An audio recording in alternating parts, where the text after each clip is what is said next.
자, 아멘. 예수님께서 14장에서 오병이어의 기적을 행하십니다. 바로 광야에서 오병이어로 베푸시는 천국 생명잔치, 예수 생명잔치.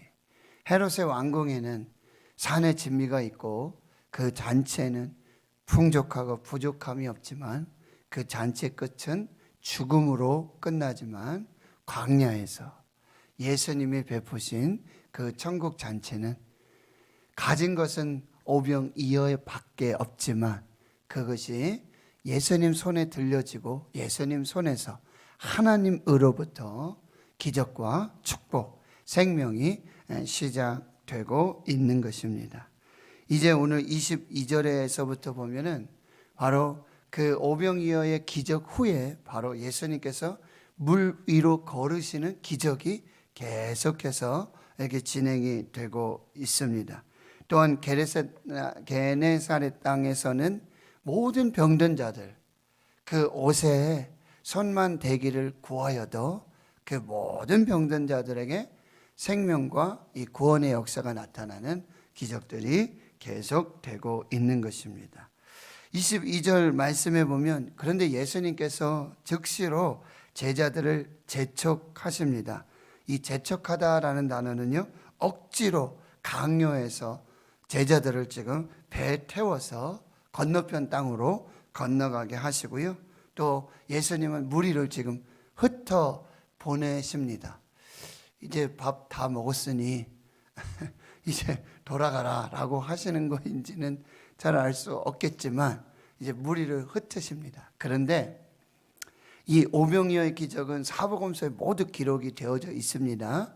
그런데 요한복음 6장에 가보면 무리를 흩으신 이유가 한 가지 설명되어져 있어요.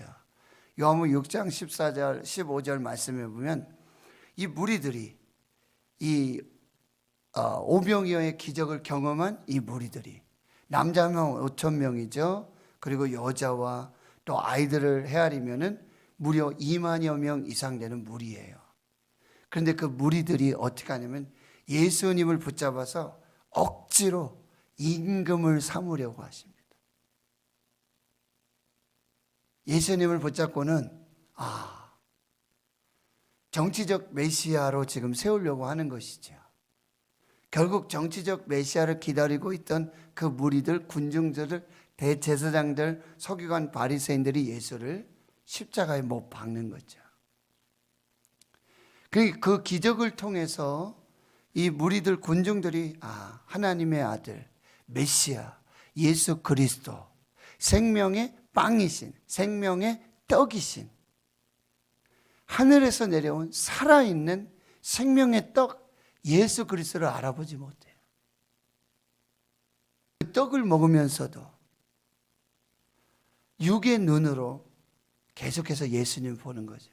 영의 눈이 가려워져서 정치적으로 예수를 억지로 붙잡아서 임금 삼으려고 하는 그런 상황 속에 예수님은 무리를 흩으시고 제자들은 배에 태워서 건너편으로 보내시고 예수님 또 뭐 하시죠? 산에 올라가십니다. 혼자서 기도하러 따로 산에 올라가십니다. 여기서 기도하시는 예수님을 또 보게 되는데 오병이어의 기적의 시작이 무엇이었습니까? 그 오병이어를 손에 들으시고도 하나님을 기억하시죠. 모든 것의 공급자 되시고 모든 것의 창조자 되시는 하나님께 감사 기도를 올려드리셨어요. 그 기도 속에 기적이 시작이 되고요. 그리고 여러분 여기서 기도하러 올라가셨다는 것은 기적을 기도로 시작하시고 기도로 마무리하시는 예수님의 모습을 볼 수가 있습니다. 그리고 그 산에 올라가서 혼자 기도하시는 그 기도가 그 다음의 기적인 물 위로 걸으시는 기적의 또한 시작이 된다는 말씀이에요.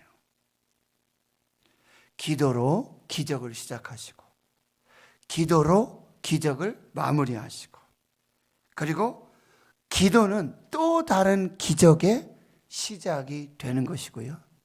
기적과 기적 사이에는 기도가 있습니다. 사순절에 우리는 다시 기도를 시작합니다. 다시 기적이 시작될 것입니다. 기적과 기적 사이에 기도가 놓이도록 하시고 기도로 시작하십시오. 기도로 마무리하십시오. 기도하는 인생의 삶 속에는요, 날마다 하나님 베풀어 주시는 기적의 연속을 경험하실 것입니다. 분명합니다. 이것이 예수님의 삶이었고 예수님이 그 기도를 통해 우리에게 주시는 메시지가 되고 있다는 거예요. 그리고 기도는요, 유혹을 이기고 시험을 이겨요. 우리 이미 마태복음 4장에 40일 금식하시고 성령 충만하신, 그리고 성령에 이끌려서 광야로 가서 시험을 받으시는 예수님을 보았어요.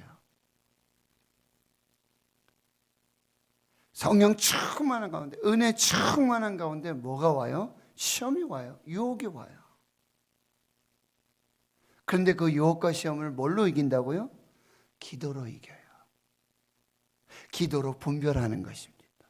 지금 오병이어의 기적 속에 지금 예수님도 지금 또 다른 시험을 받으시는 거예요. 임금 삼아 드리겠습니다. 우리의 임금이 되십시오. 그런데 예수님은 만왕의 왕이시고 만주의 주이시고, 그러나 그런 임금으로 오신 분이 아니에요. 그런 정치적 메시아로 오신 분이 아니에요. 오병이어의 기적, 그건 또한 뭐라고 말씀드렸어요? 이제 세례 요한의 죽음처럼 이제 예수님도 의를 위하여 피박을 받으실 것이고, 그리고 이 자신의 몸을 대성물로 주실 것을 지금 떡을 떼어서 나누어 주심으로 그 성만찬을 지금 광야에서 지금 예표로 보여주고 계시는 거거든요. 그런데 무리들이 그걸 몰라요. 유혹이 온 거예요. 시험이 온 거예요. 예수님도 똑같아요. 그런데 예수님은 그 시험을, 유혹을 어떻게 이기신다고요? 또 기도하러 가시는 거예요. 무리를 떠나시는 거예요. 그래서 하나님께로 더 가까이, 하나님을 붙들고 하나님과 둘이서 홀로 고독하게 기도하시면서 이 시험을 이기시는 거예요. 정치적인 메시아로 임금 되려고 이 땅에 오신 예수님이 아니세요. 여러분, 사람들의 환호 소리, 사람들의 칭찬, 이거 조심하셔야 돼요. 그게 유혹이고 시험이에요. 이기는 방법 중에 하나는 기도입니다. 다시 하나님께로 가고 다시 둘이서 홀로 고독하게 이 침묵과 기도의 시간을 가져야 한다라고 하는 거예요. 제자들에게도 유혹이고 시험이에요. 제자들은 이제 예루살렘으로 올라가시는 예수님을 따라 올라가면서 야고보와 그다음에 요한은 그 어머니를, 우리 아들들 예수님 예루살렘에 올라가시면 좌우편에 함께 해주시고 한 자리 주십시오, 이런 얘기 하잖아요. 제자들 마음속에도, 야, 예수님이 임금이 되시면, 예수님이 진짜 뭐 이렇게 되시면은 우리도 한 자리 할 수 있겠다라는 그런 유혹과 그런 시험이 올 수 있다. 그런 유혹과 시험은 또 어떤 시험이요? 풍랑을 만나는 시험으로 이어진다는 거예요. 이것을 우리가 잘 분별하셔야 됩니다.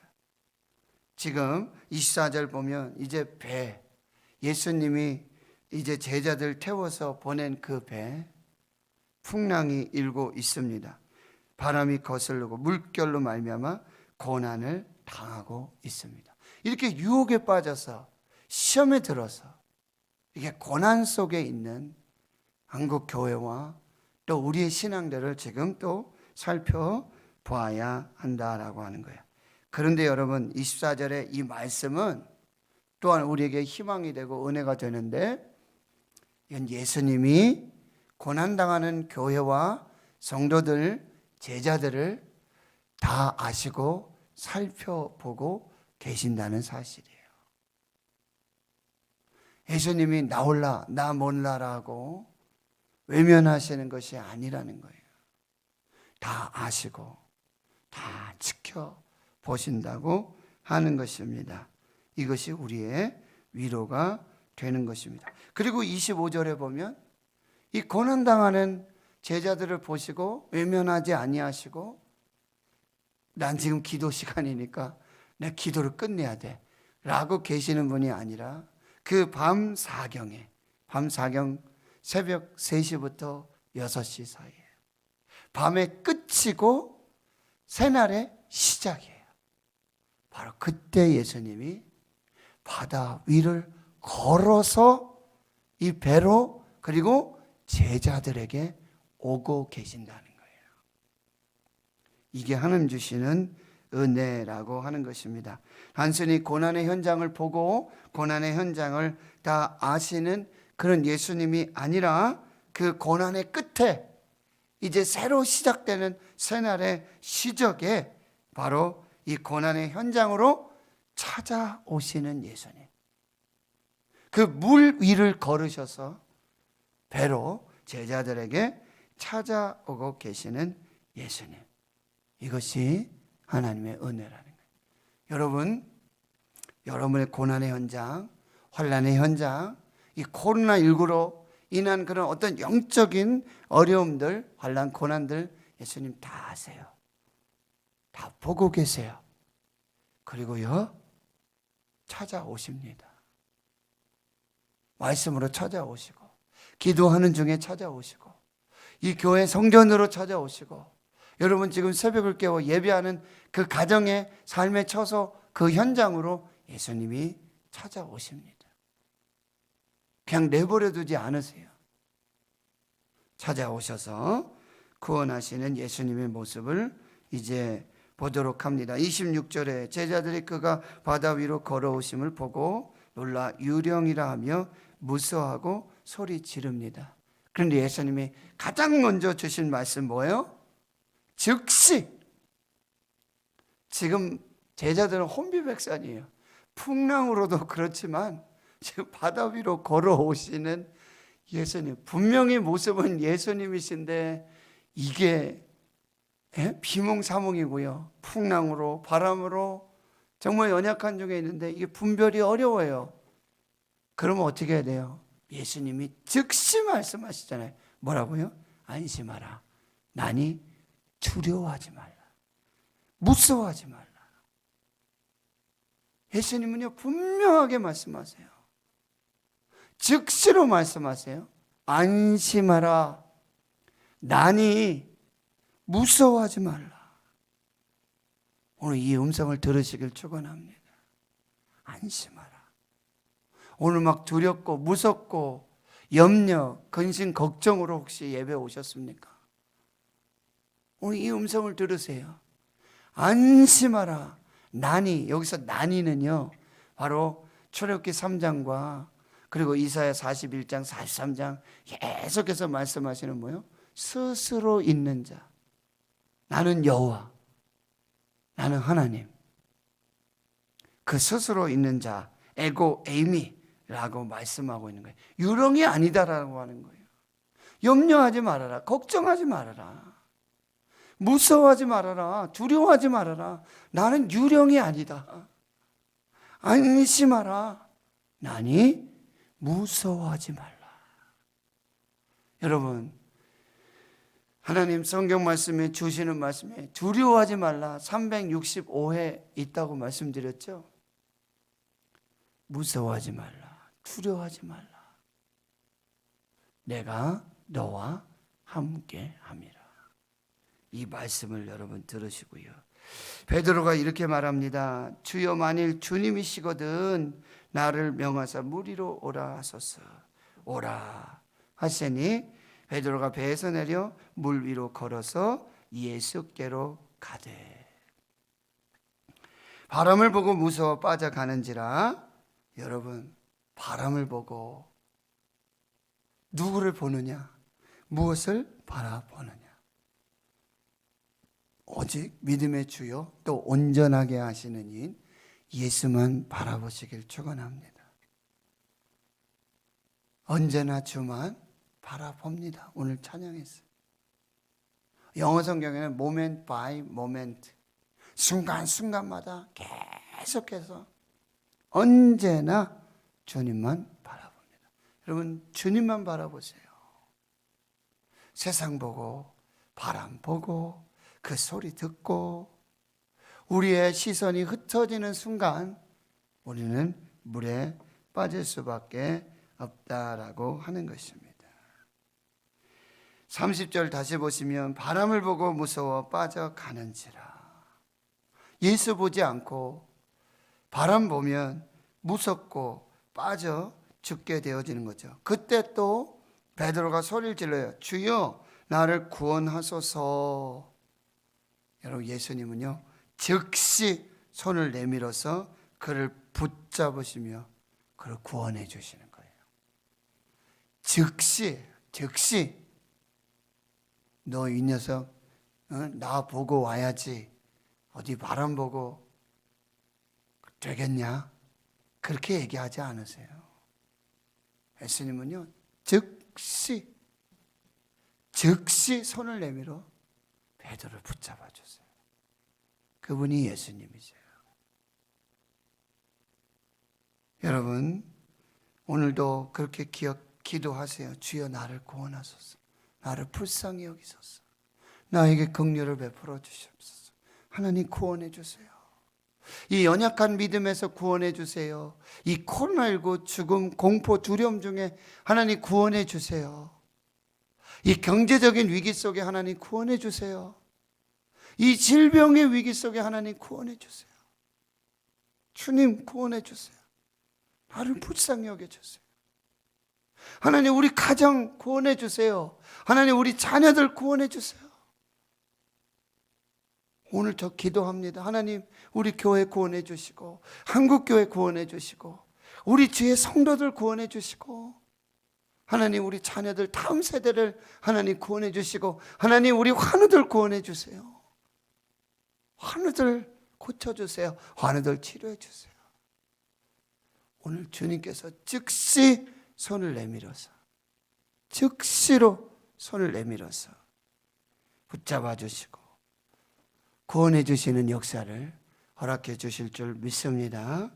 그런데 예수님 한 말씀 하시죠. 믿음이 작은 자여 왜 의심하였느냐. 여러분, 믿음이 구원의 시작이고요. 믿음이 두려움을 이기고요. 믿음이 의심을 떠나 보내는 것입니다. 모든 상황 속에서 여러분 믿음을 붙잡으세요. 믿음으로 사시기를 축원하고요. 믿기만 하면 내 믿음대로 될지어다. 내 믿음이 너를 구원하였느니라.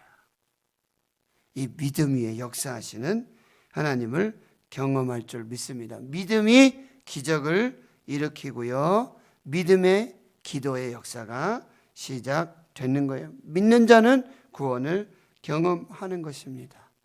오늘 다시 믿음을 점검하십시오. 예수님 보시는 것 딱 한 가지예요. 예수님이 요구하시는 것 딱 한 가지예요. 믿음입니다. 그래서 여러분 이 믿음에 하나님의 역사들이 나타나요. 믿음은 바라는 것들의 실상이고 보이지 않는 것들의 증거니 선진들이 이로써 증거를 얻었느니라. 믿음이 없이는 하나님을 기쁘시게 하지 못하나니 하나님께 나아가는 자는 반드시 그가 계신 것과 또한 자기를 찾는 자들에게 상 주시는 이심을 믿어야 할지니라. 코로나19로 우리에게 요구하시는 것 딱 하나예요. 믿음입니다.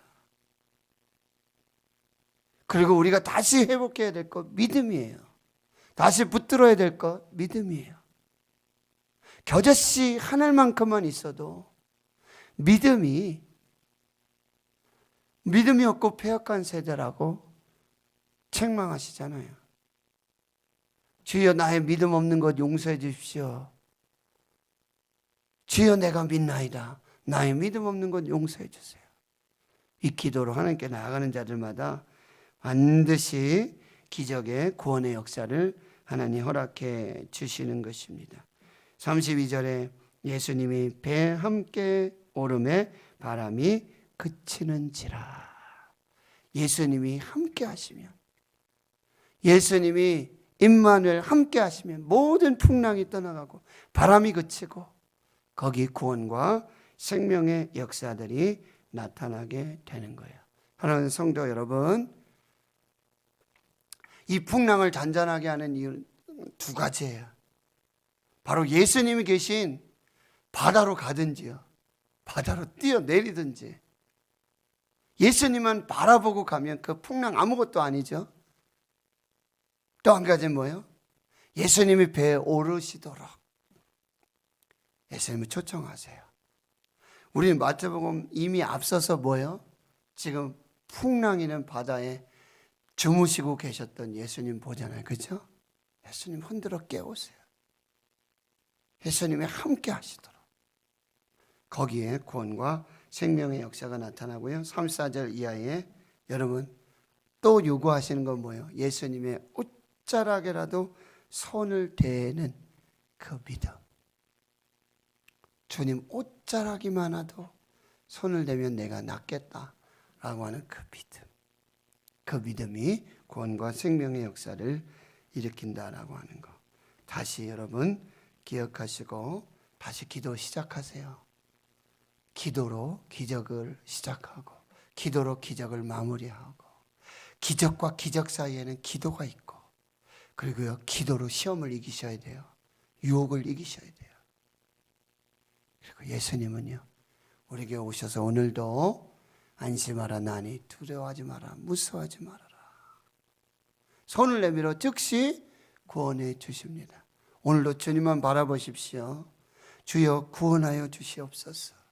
주여 믿음을 주시옵소서. 의심하지 않게 하옵소서. 기도로 하나님의 뜻을 이루고 하나님의 영광을 보고 하나님의 기적을 사는 그 귀한 역사가 있기를 주의 이름으로 축원합니다. 하나님 감사합니다. 사순절 둘째 날 우리를 다시 불러서 예배하게 하시고 하나님 앞에 서게 해주시니 감사합니다. 주님 오병의 기적이 기도로 시작되었고 또 기도로 마무리되며 또 이제 풍랑이를 이루는 걸으시는 그리고 바다를 잔잔케 하시고 제자들을 구원하시는 그 구원의 기적의 시작이 또한 기도에 있었음을 기억하고 기도로 시험을 이기고 기도로 유혹을 이기고 기도로 이 환난을 이겨나갈 수 있도록 주님 역사해 주시고 주여 믿음을 주시옵소서. 오직 믿음의 주여 예수님만 바라보는 믿음 주시고 그 예수님의 옷자락에만 손을 대어도 남을 잇겠다는 그 믿음을 주시고 예수를 바라보며 풍랑이를 바다 위를 걷는 이 믿음의 기적을 경험하게 주여 도와주시고 예수님이 함께 하시면 기적이 시작되고 예수님이 함께 하시면 풍랑이 떠나고 예수님이 함께 하시면 모든 환난이 그치는 이 임마누엘 예수 기적을 우리가 경험하도록 주여 역사해 주시옵소서. 이 코로나19 속에 흔들리는 우리의 믿음을 붙잡아 주시고 교회를 붙잡아 주시고 가정을 붙들어 주시고 우리와 함께 하심으로 기적의 역사를 이루어 주시는 예수 그리스도를 만나는 놀라운 은혜와 경험이 있게 해 주시옵소서. 오늘도 금식하며 하나님 앞에 나아가는 주의 백성들을 붙들어 주시옵시고 주님 사람에게 보이는 기도가 아니라 하나님 앞에서 금식하며 간절한 믿음으로 나아갈 때 그 믿음에 응답하시고 기적과 구원을 이루어 주옵소서. 이제는 우리 구주 예수 그리스도의 은혜와 하나님 아버지의 무한하신 사랑하심과 성령의 교통하심이 이제로부터 영원토록 함께 하시옵기를 간절히 축원하옵나이다. 아멘.